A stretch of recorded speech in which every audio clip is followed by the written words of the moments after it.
Yeah, I think I was fortunate enough to have heard your new CD. Um, and yeah, some of the tracks on there are very bluesy. There's also a couple of heavy ones on there, I think. Yeah, there's a bit more of a rock edge to some of them, but I think what happened with that was because we were touring all last year. If you come off a tour and make a record, it's going to be a lot more energy in it. Right. Because the record before that didn't come off a tour. We toured after that, but when you've been touring maybe for 6 or 7 months and then you stop, you just can't wait to record another record because it's like your playing's very strong, your hands are strong, your energy's up, your inspiration's up, everything's ready for you, so you may as well get in and do it. And that's how the record came out. I wanted to make a more aggressive record this time, so it wasn't a coincidence that it came out sounding that way, really. I think it's excellent. Really do. I really like the stuff on there. Yeah, I'm very happy with it. I think it's a lot better than the last one.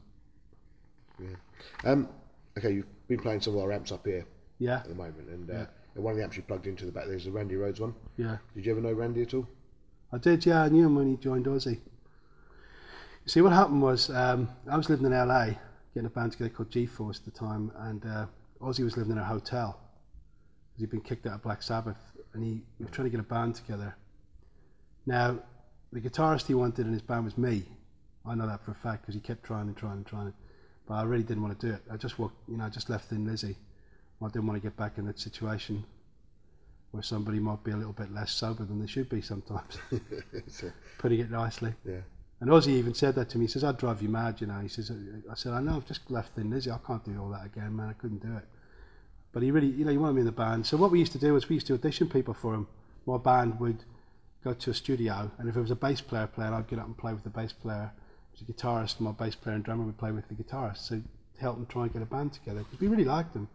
Ozzy was a great guy. We didn't have any, we just wanted to try and help him get a band together. Eventually he found Randy.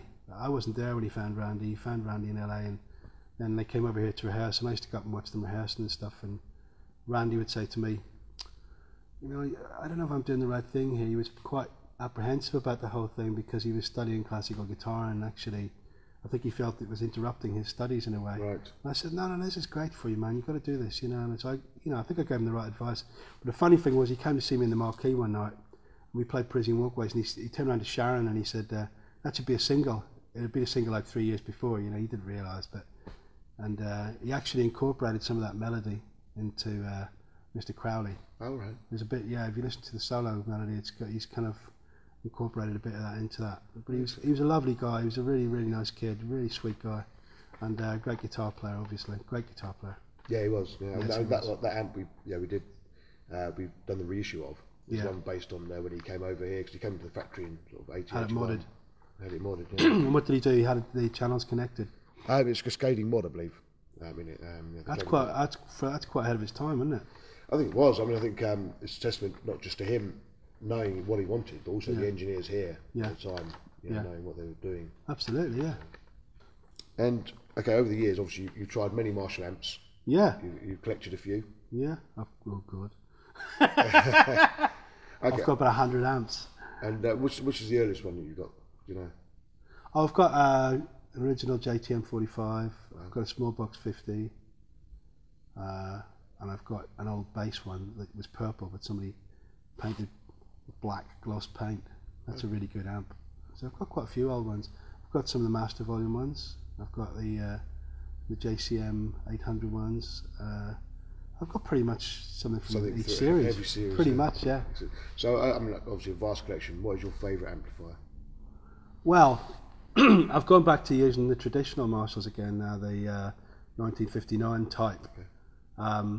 And I was using two of those for a while with two cabs with vintage 30s in them, and then I was just coming out of my pedal board through a splitter box into those, and that sounded really great. But then it got even better because I started using the hand wired, and that was better again. It had a more full sound to it. Yeah, the hand wired. So I'm hoping to use two of those now, but that's a great sounding amp. It really is. That's it's got more of a kind of a round sound to it. It's got a bit of a more of an aura around it, which is always good.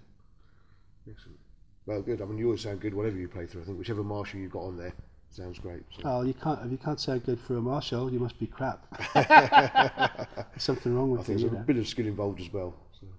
Oh, yeah, but they're such good amps. They're perfect for the guitar, and there's so many posh amps out there now that I can't be bothered with. Like a lot of the sort of boutique type amplifiers. So many now. And believe me, I try them all. I try everything that comes out. You know, I'm always typical guitarist. You know, guitarists are like they're always trying this, that, and the other. And but I always come back to the Marshall because I just feel it's got the right balance for the guitar.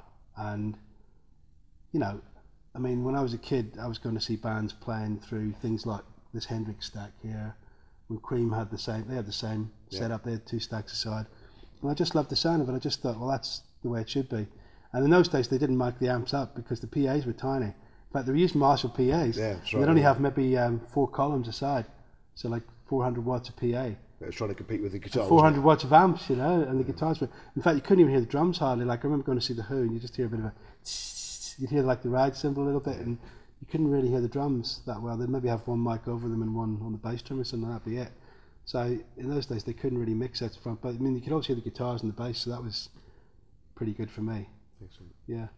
Well, thank you very much. Thank you too. Thank you very much for coming to us. Pleasure. And enjoy the rest of your tour. Thank you. Thank you.